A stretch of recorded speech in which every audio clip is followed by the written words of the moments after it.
Bonsoir à tous, bienvenue dans votre journal d'information. À la une de l'actualité martiniquaise, l'Université des Antilles accueille depuis ce matin un séminaire sur la biodiversité dans les territoires caribéens. La mairie de Fort-de-France réunissait cet après-midi les petits Foyalais pour leur souhaiter un joyeux Noël avant l'heure. Et pour perpétuer les traditions de Noël, l'Office du tourisme du Lamentin organise des animations autour du cacao dans le Noël d'antan longtemps. Nous développerons ces titres dans le journal. Commençons cette édition en bref. Les agents d'Orange Caraïbes de Martinique, Guadeloupe et Guyane ont entamé une grève. Ils dénoncent une situation de souffrance au travail, la mauvaise qualité du dialogue social, le management de la société et ils s'insurgent contre le licenciement de 2 d'entre eux. La direction se dit surprise de cette grève et confirme le licenciement de 2 agents pour faute grave. La souffrance au travail aurait déjà été signalée à plusieurs reprises par les instances représentatives du personnel. Un droit d'alerte aurait d'ailleurs été déclenché et des expertises sur les conditions de travail demandées. Des recrutements sont aussi exigés par les grévistes pour faire face à la vague de départ à la retraite prévue d'ici 2017 sur les territoires de la Martinique, de la Guadeloupe et de la Guyane. D'autres revendications sont liées à l'accès des originaires de nos départements d'outre-mer aux postes de cadre et de management.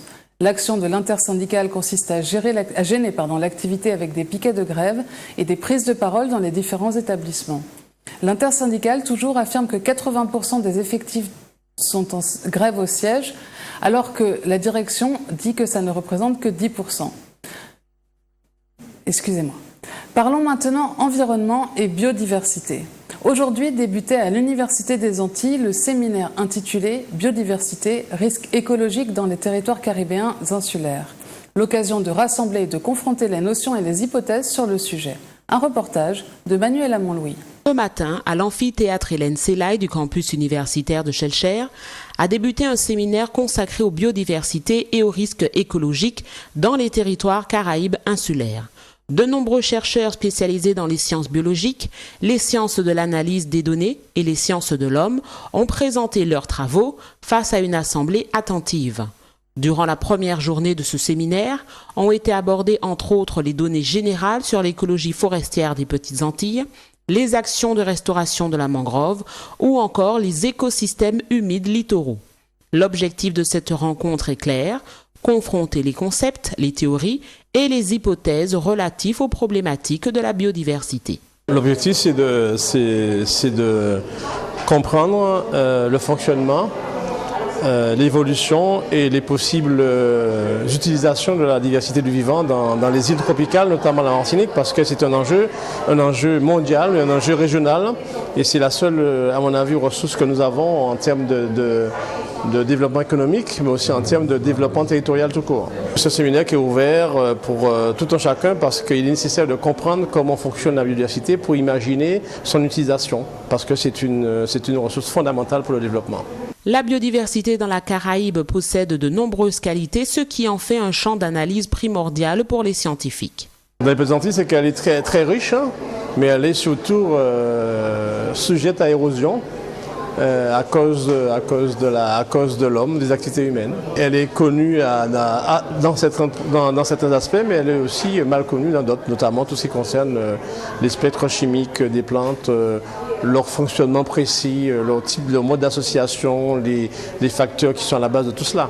En réalité, c'est jamais un sujet de recherche n'est jamais saturé. Donc c'est un sujet, à mon avis, qui est crucial pour le développement, donc qui nécessite de la recherche pour permettre à l'homme de l'utiliser sans détruire ses aspects particuliers. Ce séminaire, ouvert au grand public, continue demain et vendredi. Il n'en faut pas moins pour aborder les aspects structuraux et fonctionnels des écosystèmes au regard des sociétés humaines. 2 ans après, où en est l'affaire Magali Méjean ? Les gendarmes continuent d'enquêter sur le meurtre de cette jeune femme de 28 ans de passage dans le département en décembre 2013. Elle avait disparu lors d'une randonnée improvisée le 17 décembre. 37 jours après sa disparition, des promeneurs avaient retrouvé son corps dans une ravine près du parking de Chalvet à Basse-Pointe. Voilà 2 ans que de nombreuses questions restent en suspens. L'enquête est complexe et difficile. Les gendarmes sollicitent à nouveau les témoignages des personnes qui auraient croisé Magali Méjean le jour de sa disparition ou les jours précédents. Si vous pouvez apporter des informations complémentaires sur cette disparition, prenez rapidement contact avec la gendarmerie de Fort-de-France au 05 96 59 90 40. La période de Noël est un moment opportun pour rassembler les gens. Cet après-midi, les petits Foyalais étaient invités à fêter Noël avant l'heure à l'espace Couvet-Ouvet, rive droite, à Fort-de-France. Des animations leur étaient proposées comme ce magicien qui leur a présenté quelques tours et en a même initié certains. Le maire de Fort-de-France était présent et a souhaité aux enfants un joyeux Noël en leur offrant des cadeaux avant l'heure. C'est un sapin, mais ce qui est important, c'est ce qui est au pied du sapin. Ce sont des cadeaux qui sont offerts par la ville de Fort-de-France, le CCAS.